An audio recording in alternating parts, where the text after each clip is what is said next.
Donc, Monsieur Boudjemaï, bonjour. Effectivement, ce rendez-vous, on l'attendait depuis un certain temps,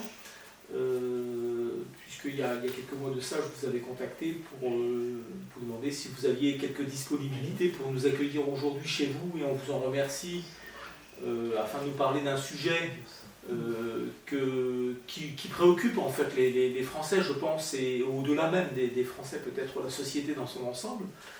C'est la question du harcèlement sexuel sur le lieu de travail et des conséquences que ça peut avoir effectivement dans une société comme la nôtre. Hein, c'est un peu ça l'idée générale. Bon.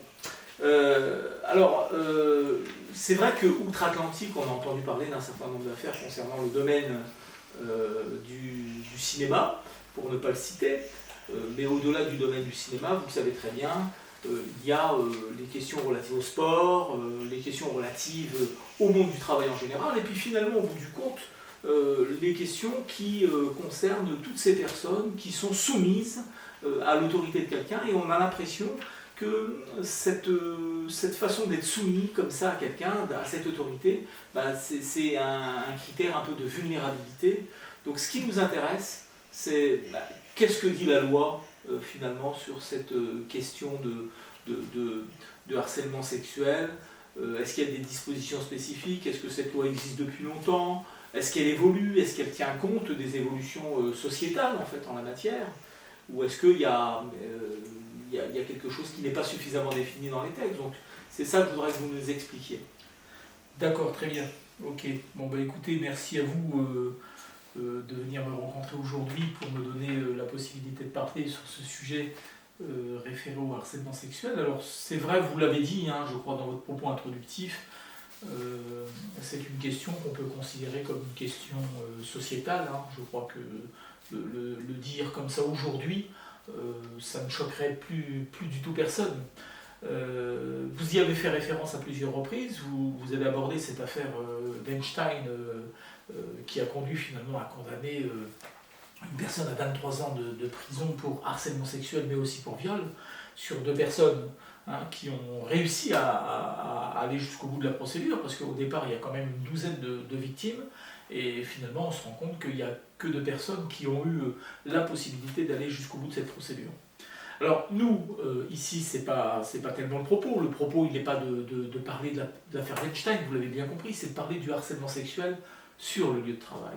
Et c'est vrai que le harcèlement sexuel sur le lieu de travail est une réalité sociale qu'il faut d'abord établir dans un premier temps, si vous voulez, parce que parler sans avoir de données objectives ou de données qui permettent d'objectiver le phénomène, c'est toujours un peu risqué. Et on risque finalement en effet de dire un peu des choses qui ne sont pas très exactes. Donc je vais me servir d'éléments qui sont tirés directement d'une enquête de l'IFOP. Alors l'IFOP, c'est l'Institut français de l'opinion publique. Et cette enquête, qui est quand même assez récente, elle date de mars 2014, étant précisé que il y avait déjà eu une enquête qui avait été faite sur ce phénomène-là en 1991, hein, vous voyez, donc ça fait déjà pas mal d'années en arrière, et là on a réitéré par une enquête de 2014 qui nous apporte, je crois, des éclaircissements qui sont très intéressants et qui viennent nous expliquer un peu quel est le sujet en vérité du harcèlement sexuel en France.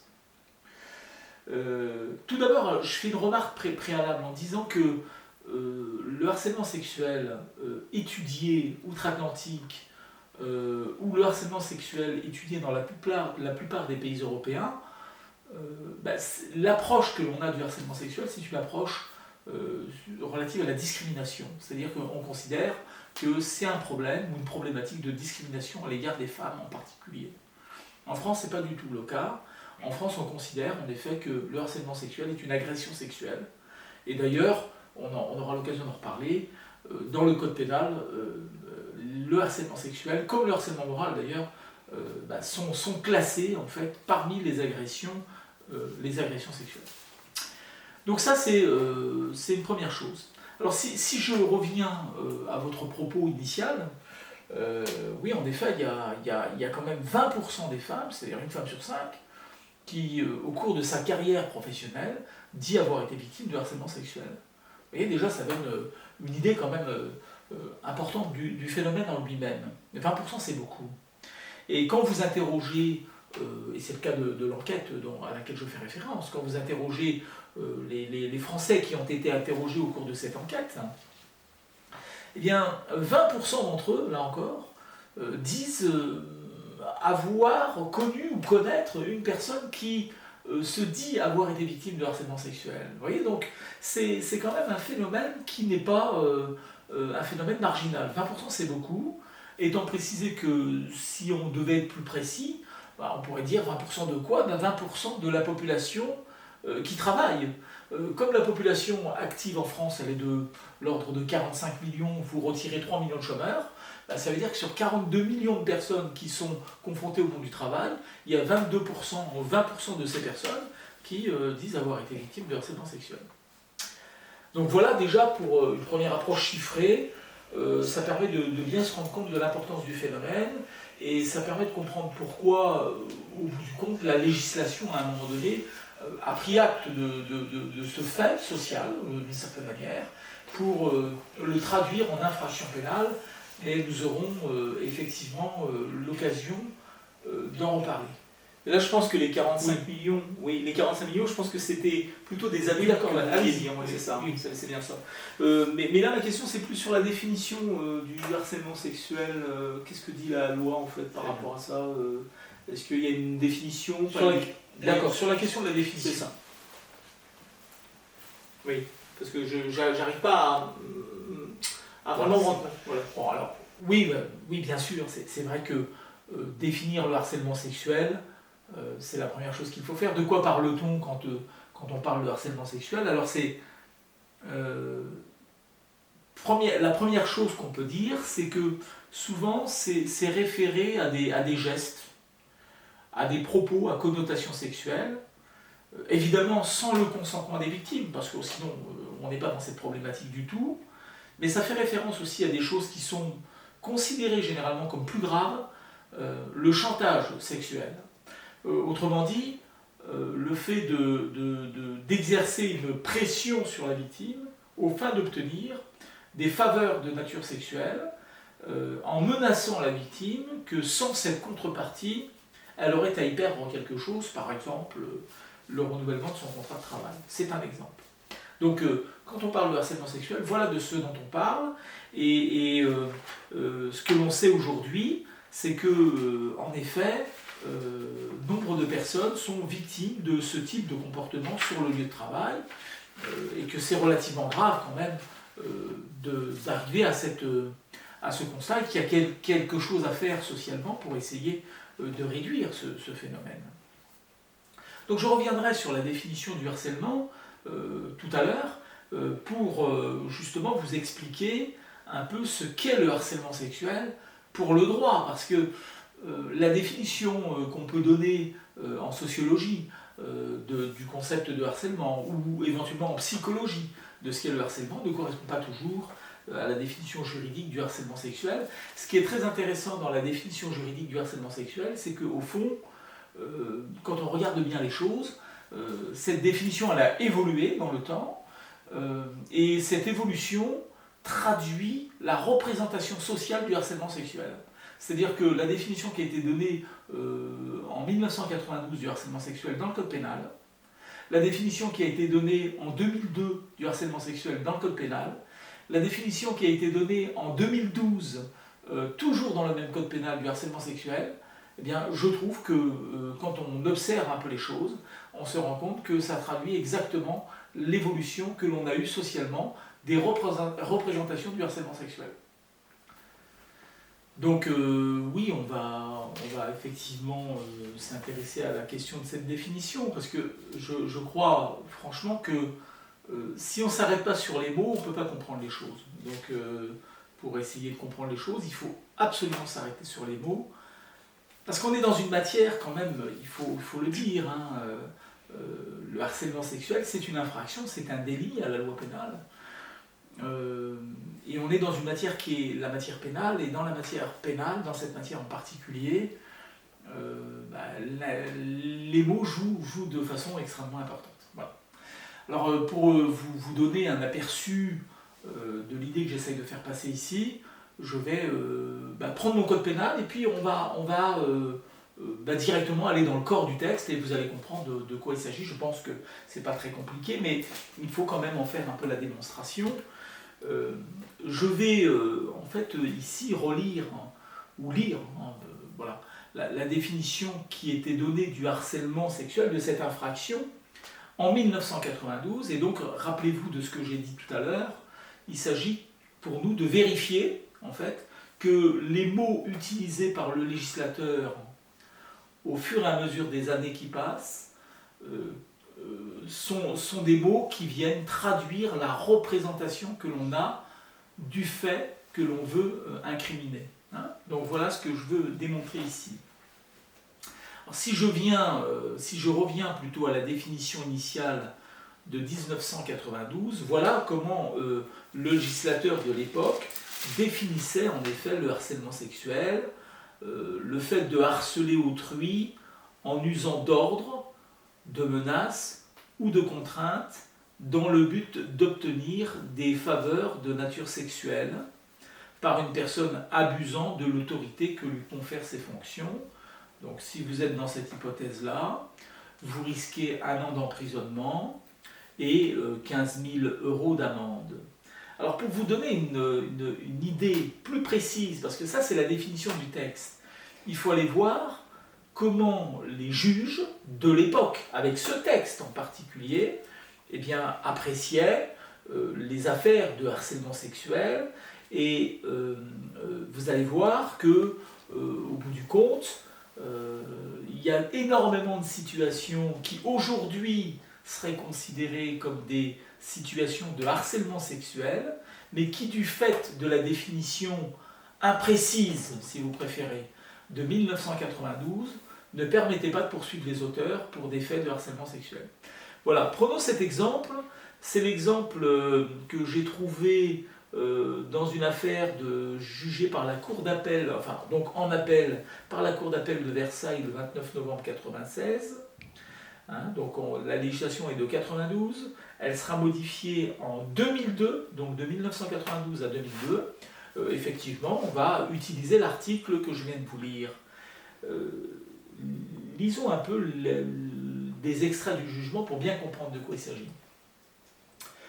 Par l'article 222-33 du Code pénal, dont la nature pénale commande une interprétation stricte, hein, vous entendez bien, une interprétation stricte, le législateur a entendu incriminer un comportement qui, dans le dessein de faveur de nature sexuelle et par le recours à des moyens dont l'énumération évoque les manifestations objectives d'une relation d'autorité, caractérisait l'exploitation d'une situation de subordination ou de dépendance de la victime. En effet, il a expressément écarté le terme de pression et a choisi de ne pas incriminer la seule ou toute attitude de séduction, même émanant d'un supérieur hiérarchique. Donc là, déjà, vous avez une chose qui est très bien posée par cette jurisprudence, qui nous dit finalement la séduction n'est pas punissable. Donc vous voyez déjà qu'on est sur un terrain très glissant, parce que c'est le terrain de savoir à partir de quand on est dans la séduction et à partir de quand on n'est plus dans la séduction. Mais je continue parce que je trouve que ça devient intéressant par la suite.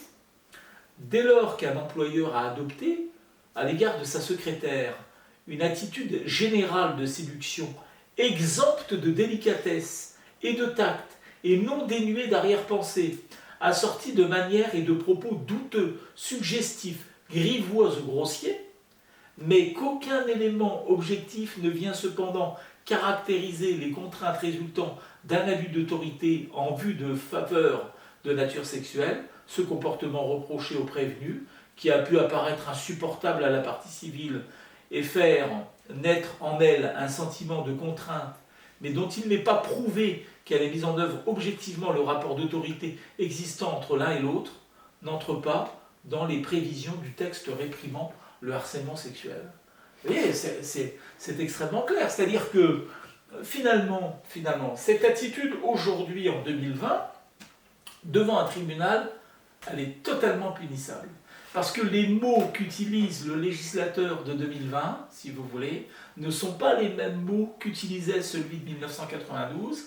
En effet, en 1992, la notion de pression sur la victime ne figure pas dans le texte. Cette notion sera rajoutée seulement en 1998, une loi du 17 juin 1998, qui va transformer le texte de loi de 1992 et qui va écrire en fait la chose suivante: en usant d'ordre, de menaces ou de contraintes. Ces mots-là vont être remplacés par en donnant des ordres, proférant des menaces, imposant des contraintes ou exerçant des pressions graves. Et cette notion de pression grave aurait permis en effet, sans aucun doute, de punir cet employeur qui en 1992 n'était pas punissable, dans les textes déjà même de 1998. Alors je vais vous expliquer un peu ce principe parce que j'ai bien vu là, j'ai vu dans votre regard que vous étiez en train de dire oui mais bon tout ça c'est un peu un jeu de mots quand même, on joue sur les mots. Je suis d'accord et en même temps je suis absolument pas d'accord avec vous. Parce qu'il faut comprendre une chose quand même, le code pénal, c'est le code qui a vocation à vous envoyer en prison. C'est quand même pas rien. C'est-à-dire qu'en appliquant ce code, on peut effectivement priver quelqu'un de sa liberté, et moi, je ne serais pas rassuré de vivre dans un État où je ne suis pas certain que la loi pénale soit suffisamment précise pour qu'on ne me mette pas en prison simplement parce que le juge aurait décidé d'interpréter le texte comme il l'entend. Voilà. Je pense que dans un État démocratique, il faut avoir cette rigueur dans la loi pénale en particulier, parce que la loi pénale représente en effet une menace pour les libertés publiques. Alors, je vous emmène avec moi, si vous préférez, c'est une façon de parler, mais c'est vrai, lire un article du Code pénal qui est extrêmement lapidaire, puisque cet article 2, 4, 6, il est composé de 7 mots. La loi pénale est d'interprétation stricte, voyez-vous. Et c'est un principe qui est fondamental en droit pénal, qui veut dire que si un mot, et on vient de le voir, n'est pas dans un texte, le juge ne peut pas l'inventer. Voilà, c'est aussi simple que ça. Donc si le mot n'est pas dans le texte, le juge ne peut pas l'inventer, même si intimement, il pense qu'il faudrait inventer ce mot pour pouvoir, par exemple, poursuivre la personne en justice. Mais si le mot n'est pas dans le texte, le juge ne peut pas l'inventer. Alors c'est un principe qu'on appelle le principe de l'égalité criminelle. Alors l'égalité en un seul mot, c'est la légalité criminelle. C'est-à-dire qu'en fait, d'une part, le texte doit exister pour pouvoir punir quelqu'un en justice, mais en plus de ça, il doit faire l'objet d'une interprétation stricte. Et je relève ici une jurisprudence très ancienne du 4 février 1898 qui vient nous dire la chose suivante: en matière pénale, tout est de droit étroit. Je trouve que cette formule est extraordinaire, c'est-à-dire que finalement, dans le code pénal, on ne peut pas rentrer par des petits interstices. À partir du moment où ces interstices n'existent pas, eh bien l'infraction n'existe pas. Et je vais vous donner quelques exemples pour vous convaincre, parce que mon objectif c'est quand même de vous convaincre qu'il ne faut pas faire n'importe quoi avec le code pénal, parce que sinon c'est très dangereux. Ce qu'on peut penser intimement être injuste, en réalité, c'est l'application stricte du code pénal qui nous permet d'être rassurés quand même quand on se promène dans la rue. Alors je vous donne un exemple tiré par exemple de la législation sur la circulation routière. Écoutez cet exemple qui correspond à une jurisprudence donc, de la Cour d'appel de Poitiers du 17 septembre 1998. Voilà ce qu'on nous dit. L'article L1 du Code de la route ne s'applique pas aux véhicules circulant sur les chemins de fer.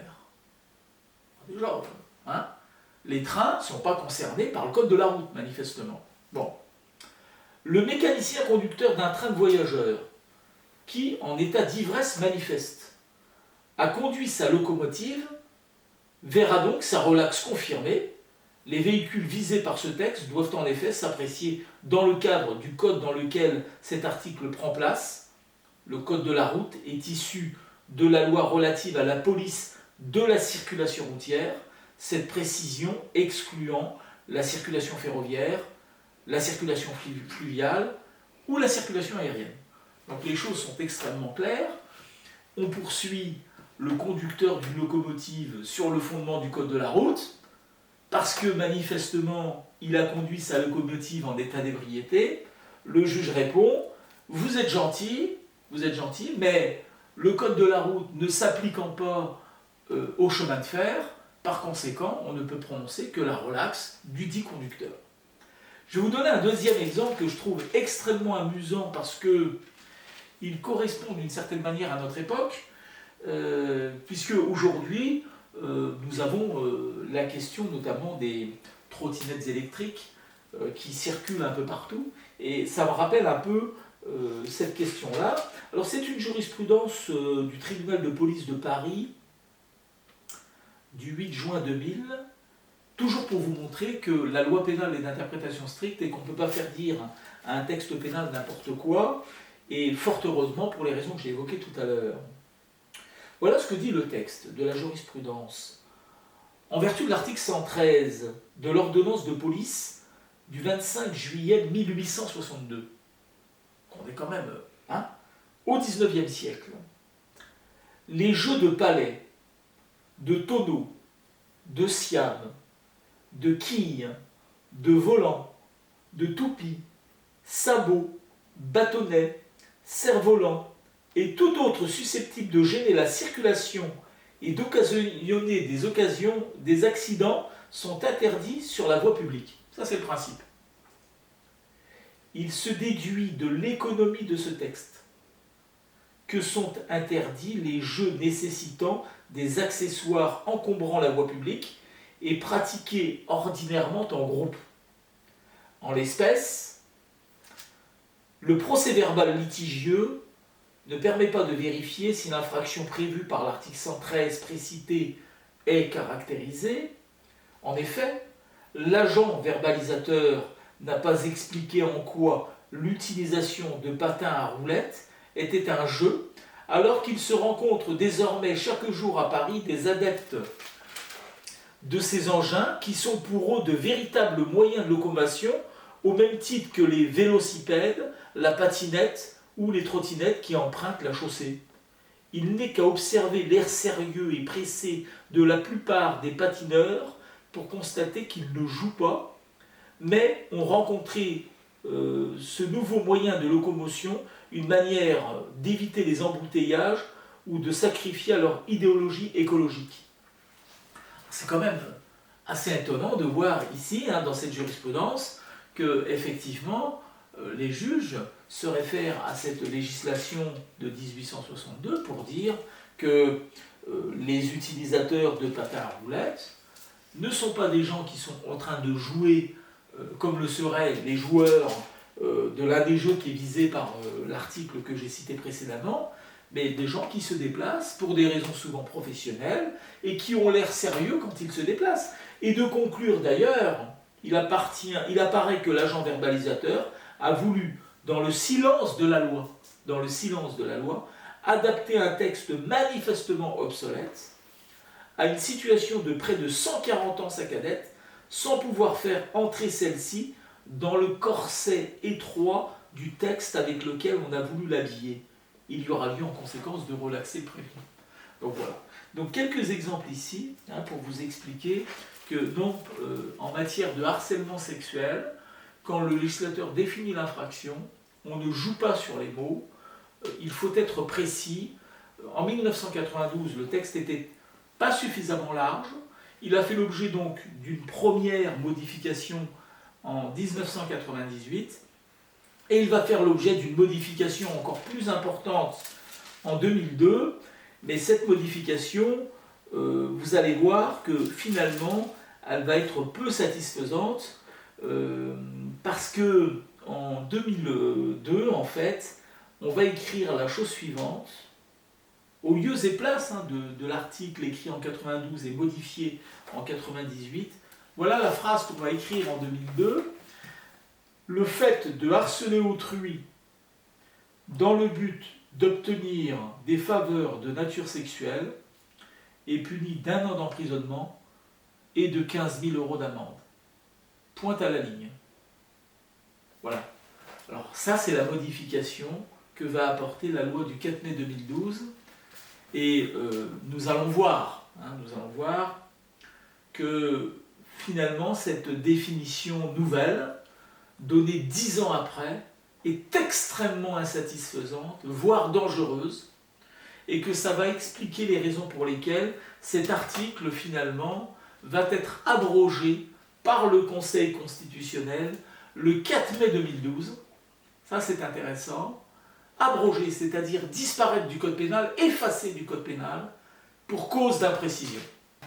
Donc là, ça m'intéresse vraiment, parce que vous dites que le texte a été annulé, très bien, mais le profane qui vous écoute, il ne comprend pas bien ce qui fait que le texte a été annulé finalement. On n'arrive pas trop à voir. Absolument. Donc voilà, là-dessus, je suis d'accord. C'est-à-dire que vous avez raison. On abroge ce texte, par conséquent, il y a une raison pour laquelle on a abrogé ce texte. Quelle est donc cette raison? Parce que quand on lit le texte en lui-même, le fait de harceler autrui dans le but d'obtenir des faveurs de nature sexuelle est puni d'1 an d'emprisonnement et de 15 000 € d'amende, quand on est extérieur à la rigueur du droit pénal, à la limite, il n'y a rien qui nous choque dans cette lecture. Ça, c'est sûr. Je veux dire, le commun des mortels, en lisant ça, n'est pas choqué par ce texte. Pas du tout. Les juristes sont un peu choqués. Les juristes pénalistes disent, mais alors finalement, en quoi consiste le harcèlement sexuel? Et comment ça se passe? Qu'est-ce qu'il faut faire pour être puni, si vous voulez? Vous voyez, vous comprenez? Que faut-il faire pour être puni? Parce que quand vous êtes dans une société, quelle qu'elle soit, et qu'on vous arrête, et qu'on vous reproche quelque chose, vous avez toujours envie de savoir sur quel texte de loi on vous poursuit.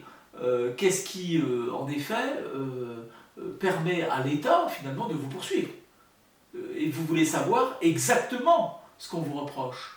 Il faut que ce soit précis, si vous préférez. Vous voyez, donc ça, c'est très important. Là, quand vous lisez le texte qui dit le fait de harceler autrui dans le but d'obtenir des faveurs de nature sexuelle, alors, je vous pose des questions.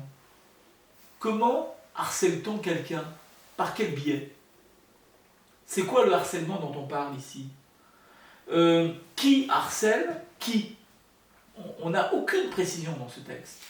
C'est la raison pour laquelle il y a eu une question prioritaire de constitutionnalité qui a donc été posée au cours d'une instance pénale par un plaideur qui était poursuivi pour harcèlement sexuel. Et finalement, le Conseil constitutionnel a rendu une décision par laquelle il annule donc ce fameux article 222-33 du Code pénal. Et je vais vous lire simplement l'extrait qui explique les raisons pour lesquelles le Conseil constitutionnel a annulé la décision. Il résulte de ce qui précède que l'article 222-33 permet que le délit de harcèlement sexuel soit punissable sans que les éléments constitutifs de l'infraction soient suffisamment définis. Ainsi, ces dispositions méconnaissent le principe de l'égalité des délits et des peines et doivent être déclarées contraires à la Constitution. Parce que, si vous voulez, je peux vous expliquer les choses encore différemment. Qu'est-ce que c'est qu'un code pénal, si ce n'est un code de recettes de cuisine? Et toute recette de cuisine est composée d'ingrédients, sauf que les ingrédients qu'on utilise pour faire la cuisine en matière pénale sont des ingrédients obligatoires et précis. Par conséquent, quand une recette est insuffisamment précise, le texte est fragilisé, voire annulable, comme c'est le cas ici en l'espèce. Et c'est sur ce fondement-là qu'au bout du compte, on a fini par annuler purement et simplement ce texte. Donc le texte a été annulé, et dites-vous quand même qu'il y a eu, dans l'intervalle, une affaire qui était en cours, c'est-à-dire une personne qui était poursuivie sur le fondement du texte qui a été annulé. finalement, elle a bénéficié de l'abrogation du texte, puisque l'action pénale qui était diligentée contre elle est devenue caduque du fait de l'annulation du texte. Donc il y a au moins une personne, je dirais, qui a eu, entre guillemets, la chance de l'abrogation, puisque cette abrogation lui a été favorable. D'ailleurs, cette décision a été rendue par la Chambre criminelle de la Cour de cassation le 10 décembre 2014. En effet, la poursuite pénale qui était diligentée contre cette personne est devenue nulle, si vous voulez, caduque, parce qu'il y a eu abrogation du texte. Donc un nouveau texte a donc été adopté. Alors, soyons clairs, 4 mai 2012, abrogation du texte par le Conseil constitutionnel, 6 août 2012, c'est-à-dire 3 mois après, un nouveau texte est écrit en urgence, pour remplacer le texte qui vient d'être abrogé. Et vous savez qu'en droit, on n'aime pas trop aller vite, parce que vous avez compris l'importance des mots. Écrire vite, c'est tenter le diable et risquer de rater l'exercice de légistique, c'est-à-dire en fait de rédaction du texte. Alors je ne dirais pas que le texte est complètement raté, mais disons qu'il n'est pas extrêmement satisfaisant. Cela étant dit, aujourd'hui, le texte qui s'applique en matière de harcèlement sexuel, c'est le texte qui a été rédigé par la loi du 6 août 2012 et que nous allons maintenant regarder ensemble, sans rentrer trop dans le détail, mais disons que simplement pour se rendre compte de ce que dit ce texte aujourd'hui. Alors, aujourd'hui, le texte, en fait, est composé, alors pour faire simple, il est composé de 2 infractions à l'intérieur du même texte.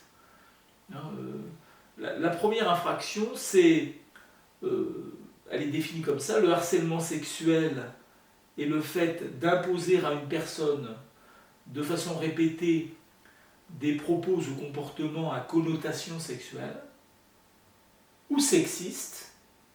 Alors le terme sexiste a été rajouté par la loi du 3 août 2018, donc c'est un terme nouveau, vous voyez, qui soit porte atteinte à sa dignité en raison de leur caractère dégradant ou humiliant, soit crée à son encontre une situation intimidante, hostile ou offensante. Voilà la définition qui est donnée aujourd'hui par le législateur du harcèlement sexuel. Donc la première définition, puisque je disais qu'il y a deux harcèlements sexuels dans ce texte. Alors déjà, quand vous regardez ce texte, c'est un exemple que je donne, mais je n'irai pas plus loin. Quand on nous explique que le harcèlement soit porte atteinte à sa dignité en raison de...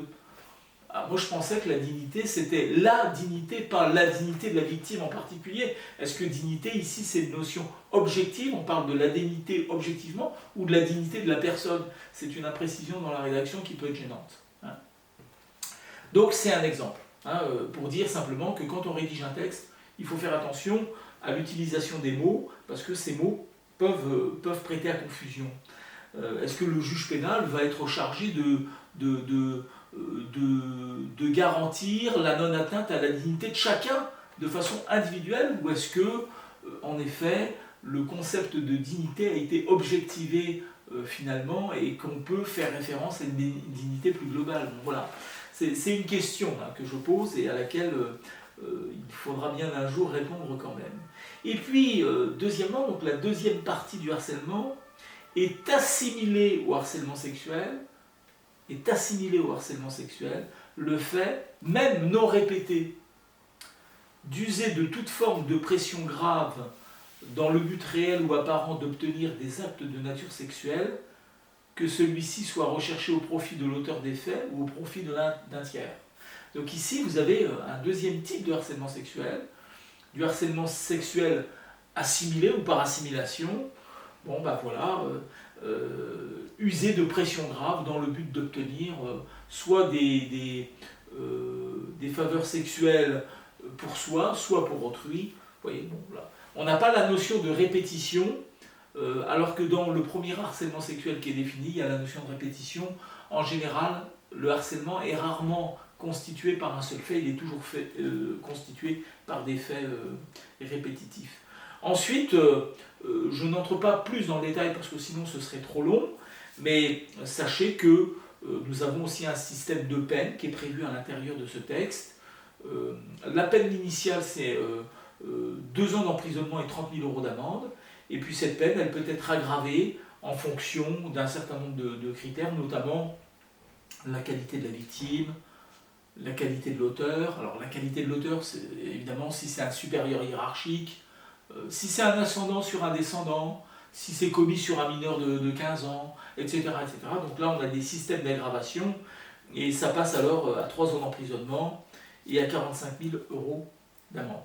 Voilà pour la définition aujourd'hui du harcèlement sexuel dans le code pénal. Maintenant, il y a, puisque notre sujet c'est le harcèlement sexuel dans le cadre du travail, on va dire que quelqu'un qui est victime de harcèlement sexuel dans le cadre de son travail a 2 possibilités en gros. Soit il mène l'affaire devant le conseil des prud'hommes en tant que salarié victime du harcèlement sexuel, et par conséquent il va demander peut-être la résiliation de son contrat de travail, obtenir des dommages et intérêts, voilà, par exemple. Soit il peut aussi aller au pénal, ce qu'on vient de voir, et puis porter plainte contre la personne qui le harcèle, ou les personnes qui le harcèlent, pour obtenir une condamnation pénale de l'auteur des faits. Là, pour l'instant, je vous ai plus parlé du harcèlement sexuel du point de vue pénal. Maintenant, je vais aborder avec vous rapidement la question du harcèlement sexuel dans le code du travail, pour montrer simplement quelles conséquences ça peut avoir sur le contrat de travail, sur la relation de travail. Donc là, je ne reviendrai pas sur la définition du harcèlement sexuel, je pense qu'on en a suffisamment parlé, on a compris de quoi il s'agissait. Je voudrais simplement dire un mot sur les conséquences du harcèlement sexuel sur le contrat de travail, en fait. Déjà, il ne faut pas oublier une chose, c'est pas le travailleur qui est coupable, hein. C'est l'auteur du harcèlement. La jurisprudence nous rappelle de façon très claire que l'employeur a une obligation, c'est de sanctionner l'auteur des faits, et cette sanction, elle peut aller jusqu'au licenciement.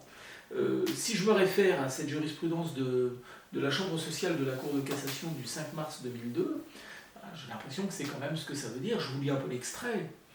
Dès lors que les faits de harcèlement sexuel sont établis à l'encontre d'une personne abusant de l'autorité que lui confèrent ses fonctions, ils rendent impossible son maintien dans l'entreprise pendant la durée du préavis et constituent nécessairement une faute grave. Par conséquent, la lecture est très simple. Le harcèlement sexuel est une faute grave. La faute grave permet de licencier un salarié sans respecter le préavis. Et en plus, elle est privative d'un certain nombre d'indemnités, mais je ne rentrerai pas dans ce détail. Donc voilà ce que ça veut dire. Du point de vue de l'employeur, comme en matière de harcèlement moral, il a des obligations en termes de prévention du harcèlement dans son entreprise. Déjà informer les salariés du fait lui-même, c'est-à-dire c'est interdit, qu'est-ce que c'est que le harcèlement, en quoi consiste-t-il, ce qu'on peut croire parfois être une blague. Ben non, c'est pas une blague, c'est du harcèlement sexuel. Donc il y a tout un travail comme ça en prévention que doit faire l'employeur par rapport à ça. Tout à l'heure, je faisais référence à une enquête d'un institut de sondage sur le harcèlement sexuel. Et ben, dans cette enquête, il est indiqué que effectivement, les salariés considèrent dans une grande majorité des cas qu'il n'y a pas suffisamment de prévention en matière de harcèlement sexuel. Alors, un salarié, et ça on le voit aussi dans l'enquête IFOP que je citais tout à l'heure, se sent souvent isolé par rapport à cette question, puisque dans les 2/3 des cas, si ma mémoire est bonne, les femmes qui sont victimes de harcèlement sexuel, puisque je le redis, c'est souvent les femmes qui sont victimes de cela, se débrouillent toutes seules. Sinon après, elles vont plutôt aller vers la famille, les proches, parfois quelques collègues de travail, dans certains cas, une 30aine de % à peu près, vers la direction, pour aller se confier sur le problème qu'elles rencontrent. Mais les personnes peuvent aussi se se confier aux organisations syndicales, aux instances représentatives du personnel, autant d'instances qui peuvent les aider effectivement à lutter contre ce type de phénomène et à poursuivre les auteurs quand c'est nécessaire de les poursuivre. Donc voilà ce qu'on peut dire un peu sur les grandes lignes en droit du travail. Le salarié, dans tous les cas, n'a pas à être victime de harcèlement sexuel sur son lieu de travail. Si l'employeur n'agit pas, le salarié peut le faire par lui-même. Par exemple, il y a des actions prud'homales qui consistent à demander au juge prud'homal de résilier le contrat de travail, c'est-à-dire de casser le contrat de travail, si vous préférez, au tort de l'employeur, pour que effectivement il n'y ait pas de conséquences pour le salarié en termes financiers, parce que on ne va quand même pas demander au salarié de démissionner quand il est victime de harcèlement sexuel. N'oublions pas que c'est lui la victime et que ce n'est pas à lui de démissionner. Donc on peut aussi s'adresser au prud'homme dans ces cas-là pour demander une résiliation du contrat de travail, c'est aussi une possibilité. Mais si on devait dire quelque chose à destination des victimes de harcèlement sexuel, premièrement, vous n'y êtes pour rien, ça c'est la première chose qu'on peut leur dire, c'est pas vous les responsables, et deuxièmement, ne restez pas isolés, parce qu'il y a des solutions dans la loi, il y a des solutions contre les auteurs, et n'hésitez pas donc à en parler. Donc voilà ce qui me semble essentiel de dire sur le harcèlement sexuel. Je vous remercie d'ailleurs dans tous les cas de m'avoir posé toutes ces questions. Ça permet effectivement de faire le point sur une question qui me semble essentielle. Il ne nous reste plus qu'à vous remercier, même si j'ai bien compris qu'on n'avait pas fini finalement de traiter. Oui, il y aura peut-être effectivement peut-être un deuxième set. Merci à vous. Je vous remercie beaucoup. Voilà. Allez, au revoir. Au revoir.